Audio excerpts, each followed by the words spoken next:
Otep à tous, bien-aimés frères et sœurs. Il y a une chaîne africaine que j'adore, que j'aime beaucoup suivre, New World TV, qui émet depuis le Togo. J'aime beaucoup cette chaîne, surtout lorsque l'ancien ambassadeur du Togo en Allemagne est présent les dimanches. J'adore aussi suivre un monsieur, un avocat, j'ai oublié son nom, et qui m'a déçu depuis qu'il y a eu cette situation du Niger. Je comprends qu'il y a des gens qui sont contre les coups d'État, ils doivent l'exprimer, c'est tout à fait normal. C'est son droit d'exprimer de sa position, de dire que non, il faut arrêter avec les coups d'État en Afrique. Et nous tous, nous ne voulons pas qu'il y ait des coups d'État en Afrique. Mais lorsque un président utilise son pouvoir parce qu'il a été élu démocratiquement, et d'ailleurs on le sait pour le cas de Bazoum, comment il a été élu, et il brade le pays, un coup d'État se justifie. C'est pour ça que moi, je vous le dis déjà, que s'il y a un coup d'État en Côte d'Ivoire par exemple, je soutiendrai ce coup d'État. Même si ce n'est pas un panafricaniste qui va prendre le pouvoir. Coup d'État seulement, au moins celui-là, un de moins. On va maintenant voir avec l'autre qui va venir, comme on a vu avec Damiba. Il est venu, il a fait un coup d'État, on l'a soutenu. On a vu qu'il n'était pas l'homme qu'il faut à la place qu'il faut. Il est parti, on l'a fait partir par un autre coup d'État et nous sommes contents.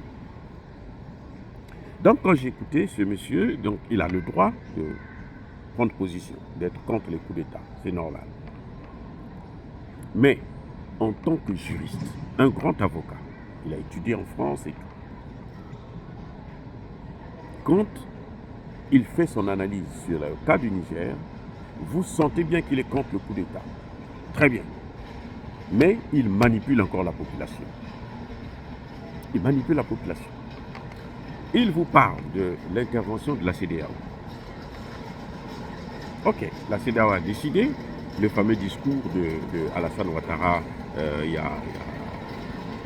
y a 2 jours, où il disait que la CEDEAO a mis en alerte la force d'attente et elle a même demandé à ce qu'on puisse déployer les militaires et que bon, l'intervention est imminente.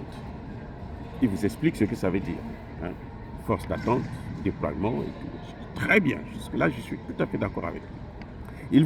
Il ajoute même une phrase que j'ai retenue, qui a vraiment attiré mon attention, malgré les critiques que je fais, mais bon, c'était très bien.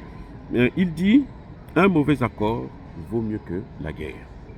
Je suis aussi d'accord avec lui. Là où je ne suis pas d'accord, écoutez-moi bien, là où je ne suis pas d'accord, c'est qu'il vous explique la possibilité d'intervention de la CEDEAO. Il dit, la CEDEAO, si elle intervient, ou même si elle n'intervient pas, ou si elle intervient, elle règle le problème, ou si elle intervient, elle ne règle pas le problème, elle n'arrive pas à rétablir Bazoum au pouvoir, il y aura un problème. C'est-à-dire que sa crédibilité aura déjà pris un coup, ça c'est clair. Il dit que ça c'est le coup d'État de trop, il faut arrêter les coups d'État. Donc la CEDEAO maintenant veut affirmer sa puissance, sa force. Très bien. Il ne vous dit pas quelles sont les conditions d'une intervention militaire dans un État souverain. Là, je suis plus d'accord. Parce que là, c'est maintenant de la manipulation. Tu prends une partie, tu fais une analyse partielle. Tu justifies l'intervention, tu acclames l'intervention, tu apprécies l'intervention parce qu'il faut arrêter le coup d'État, mais tu ne dis pas à ceux qui t'écoutent, tu ne dis pas à cette jeunesse-là, toi qui es juriste, pourquoi, quelles sont les conditionnalités d'une intervention militaire de la CEDEAO dans un État souverain. Parce que tu oublies, tu fais exprès d'oublier. C'est même pas qu'il oublie, tu fais exprès d'oublier. Tu ignores le fait que la CEDEAO, ce sont des États souverains qui se réunissent pour voir comment ils peuvent traiter un certain nombre de dossiers qui les concernent tous.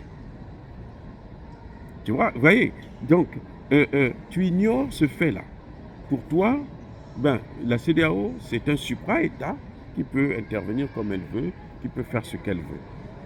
Non. Non, messieurs.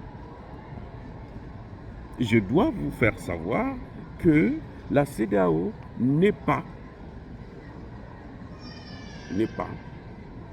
mandatée par qui que ce soit, même pas par la charte de la CEDEAO. Si les protocoles de la CEDEAO autorisent une intervention militaire sans l'avis du Conseil de sécurité, ce protocole est caduc.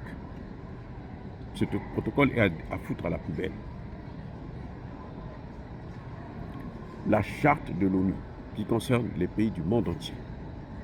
Et tous les membres de la CEDEAO ont ratifié cette charte. C'est pour ça qu'ils sont membres d'ailleurs. Elle dit, il n'y a aucune intervention dans les affaires intérieures d'un État souverain. Point. Elle ajoute, le pays, un État souverain, n'est pas obligé de soumettre un cas qui concerne les affaires intérieures de son État au niveau du Conseil de sécurité de l'ONU ou même des Nations Unies. Les seuls qui peuvent intervenir dans un pays, c'est le Conseil de sécurité ou avec l'aval du Conseil de sécurité. Pour deux raisons. Il y a un risque de sécurité. Ça met en danger la situation dans tel pays met en danger la sécurité internationale. Et deux, il peut y avoir, si l'ONU n'intervient pas, il y aura une catastrophe humanitaire ou naturelle. Voilà les seules conditions. Ce qui revient à dire, quand on lit bien la charte de l'ONU, le Niger n'est pas obligé de négocier avec la CEDEAO. Écoutez, attendez. Je reviens. Quand on lit bien la charte de l'ONU, quand on analyse bien ce qui est dit, le Niger n'est pas obligé de négocier avec la CEDEAO concernant le coup d'État. Parce que quoi?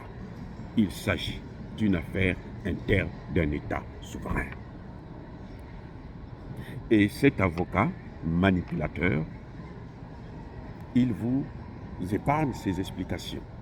Il ne vous dit pas que non, mais attendez, la CEDEAO, avant d'intervenir, il faut d'abord qu'elle ait, pour le cas de la CEDEAO, il faut qu'elle ait l'aval de l'Union africaine. Après, il faudrait qu'elle ait l'aval du Conseil de sécurité. Parce qu'en fait, c'est le Conseil de sécurité, l'Union africaine qui demande au Conseil de sécurité d'intervenir. Donc la CEDEAO a deux barrières à franchir avant d'intervenir. Vous voyez, ça dit que c'est tellement malhonnête, tellement manipulateur, qu'un intellectuel vient sur une grande chaîne comme New World TV. Moi, je la considère comme une grande chaîne puisque c'est l'une des rares chaînes africaines qui a eu la licence pour diffuser la Coupe du Monde. Donc, quand tu viens sur une chaîne comme ça, tu sais que tu es écouté, tu es juriste. Nous attendons que tu nous expliques les bons et les mauvais côtés. C'est ça le rôle d'un intellectuel. Quand vous faites une dissertation, vous donnez les bons, les avantages, les inconvénients, et puis maintenant vous tirez votre conclusion. C'est une méthode simple. Maintenant, quand vous voyez quelqu'un qui vient, il vous parle que des avantages, il ne dit rien d'autre des inconvénients. Le cas échéant, il ne vous parle pas de l'aspect juridique qui se pose là, qui est clair. C'est qu'il est France-Africain. Parce que ce discours-là, vous allez l'entendre sur RFI, France 24, TV5 Monde. Vous avez quelques rares intellectuels qui passent là, qui vous disent que non, mais il y a telle situation, les Noirs surtout, qui vont vous dire que mais il faut quand même l'autorisation. Mais pour la plupart, en général, et quand ça passe là, vous voyez que ça passe comme si c'était de façon... Donc, Ce qu'on met en avant, c'est le fait que la CEDEAO doit jouer sur sa crédibilité. Elle a déjà dit. Donc, ils ont poussé la CEDEAO à faire des déclarations intempestives. Et puis après, on lui dit, tu es devant le fait accompli, là tu es obligé d'intervenir. Alors qu'on sait très bien que de toutes les façons, intervention ou pas intervention, la CEDEAO aura un coût. Parce que si elle intervient, il y aura au moins 4 ou 5 pays qui vont quitter la CEDEAO. Donc c'est la fracture totale. L'éclaboussement de la CEDEAO. Et c'est ça, ce sont ces intellectuels qui ont détruit l'Afrique. C'est pour ça que je tenais à vous montrer ça. Ce sont ces intellectuels qui ont détruit l'Afrique. Comme Eyadema a un master. Et Eyadema, le président du Togo, là, il a un master. Un intellectuel. Mais regardez ce qu'il fait. Regardez comment il a détruit le Togo. Est-ce que c'est un démocrate? Non. Regardez Macky Sall, un intellectuel, il a aussi un master. Regardez le résultat, le bilan. Vous voyez, les intellectuels qui détruisent l'Afrique, nos intellectuels, surtout ceux qui ont étudié en France, là, ce sont eux, les dévastateurs de l'Afrique. Et le cas, vous voyez, voilà. Si vous regardez ma vidéo sur Aïssata Tall Sall, la ministre sénégalaise des Affaires étrangères, j'ai fait la même critique que je suis en train de faire sur cet avocat. C'est la même chose. Il vient vous parle de l'intervention. Non, il faut intervenir parce qu'il faut arrêter les coups d'État, il faut ceci, il faut cela, il faut machin. Ils ne vous disent pas que non. Oh, mais nous, les juristes, là, moi je suis juriste, en tant que juriste, là, pour qu'il puisse avoir intervention, là, voici les conditions. Et ça, ils se taisent là-dessus. Ils disent seulement qu'il faut intervenir. Et ce qui est pire, écoutez-moi bien, ce qui est pire, je vous ai déjà dit que le même article qui dit la non-ingérence dans les affaires intérieures d'un État souverain, il prévoit aussi l'obligation, la non-obligation de soumettre des problèmes internes au niveau ni de la ou de la CEDEAO, de l'Union africaine ou de l'ONU. Maintenant, ce qui est encore plus grave, c'est pour ça que ces va-t-en-guerre, ils sont dangereux. C'est que si la CEDEAO viole ses règles et intervient au Niger, ça devient une agression. Et comme c'est une agression, qu'est-ce qui va se passer? Mais le Niger a le droit de faire venir même la Russie, la Chine, la Corée du Nord, l'Iran, n'importe quel pays pour l'aider sur la base de l'article 51 de la charte de l'ONU. Voilà le problème. Et c'est ça qui va embraser toute l'Afrique. Pourquoi? Pour les intérêts des Occidentaux. Parce que cette guerre-là, ce sont les Occidentaux qui veulent cette guerre. Ce n'est pas les Africains, ce sont les Occidentaux. C'est la guerre des Occidentaux. Ils veulent faire ce qu'ils ont fait en Libye, là. Ça n'a pas suffi. Ils veulent continuer le travail. Parce qu'après la Libye, il s'agissait d'attaquer le Sahel et le golfe de Guinée. Donc, on va continuer maintenant. À partir du Niger. Parce que le Niger a un avantage, c'est qu'il est entre 3 sous-régions. L'Afrique centrale, l'Afrique de l'Ouest et l'Afrique du Nord. Il est au carrefour. Donc depuis le Niger, c'est pour ça que vous avez vu que le secrétaire général de l'ONU est venu en personne à Niamey pour déclarer que nous allons mettre en place ici là une armée internationale. Et qui dit internationale dit l'OTAN. Voilà le problème. Et quand nos intellectuels, qui connaissent ces choses-là très bien, ils sont écoutés, c'est à eux d'expliquer à ces jeunes de regarder ce qui est en train de se passer. Mais il vient, il vous dit seulement non, la CEDEAO doit intervenir, la CEDEAO est prête à intervenir. Ah ben oui, hein, là on avance, on va directement vers la guerre. Hein. Ah ça c'est clair là. Ah, il y aura là. Non seulement on traumatise une population. Non, vous savez, les manifestations qu'il y a là, c'est parce qu'on interdit à les opposants de manifester.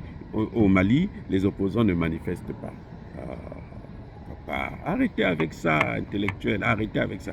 Même si on vous a promis une maison, de l'argent et tout, arrêtez avec ça, arrêtez. L'Afrique ne peut pas continuer à être... Nous avons hérité une Afrique que nos ancêtres ont livrée aux Occidentaux. Nous ne devons pas laisser cette même Afrique à nos enfants. Il faut arrêter avec ça. C'est les intellectuels du genre Aïssata Sall, du genre ministre des Affaires étrangères du Bénin, c'est la même pacotille. Vous voyez, c'est la même pacotille. Des gens qu'on peut facilement acheter avec de l'argent et qui sont prêts à livrer, sacrifier toute une jeunesse. Ils savent qu'aujourd'hui, le Niger est occupé. Le Niger est occupé. Il faut le livrer. Et c'est ce qui se fera, par la grâce de Dieu. Dire cela, c'est inciter à la haine ou à la violence. Oh, bien-aimés frères et sœurs, soyez bénis, abondamment bénis, par le Dieu des Kémites et par nos ancêtres angélisés. Je persiste et je signe. Mais que tous ceux qui persécutent le continent africain, le pillent et le déstabilisent, qu'ils soient noirs, blancs, chinois, arabes, indiens, qui qu'ils soient maudits, punis, foudroyés, neutralisés, effacés, écrasés par ce Dieu des Kémites et par nos ancêtres angélisés. Vive l'Afrique éternelle, j'ai dit et j'assume.